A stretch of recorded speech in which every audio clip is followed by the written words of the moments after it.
Well, $1 billion wish list. That's what the Buccaneers are working on for major renovations to Raymond James Stadium. Taking a look at it tonight, as 10 Tampa Bay News reporter Chris Hurst explains, there are concerns Tampa, Hillsborough County, and Ray J's landlord, the Tampa Sports Authority, can't pay for that, plus another $1 billion to keep the Tampa Bay Rays in the region.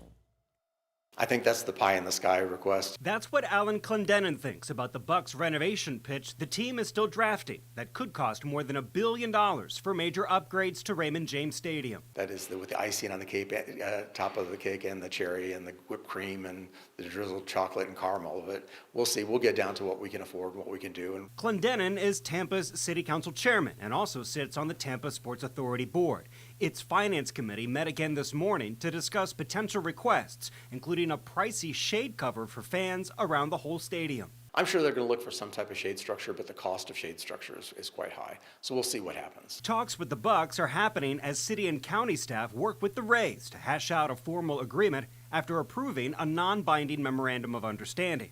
Both teams will need money from the community investment tax, the half-cent extra sales tax in the county. Clendenin thinks if the Bucs come down on their asks, there's enough for both. Is there any update from last week now that you're starting to get into the nitty-gritty of an actual term sheet? No update. I think the term sheet was pretty self-explanatory. That you really see the direction that we're going. A lot of the negotiations, it'll continue. The negotiations will continue, and I think we're going to be swinging a bat in Tampa in a couple of years. In Tampa, Chris Hurst, 10 Tampa Bay News.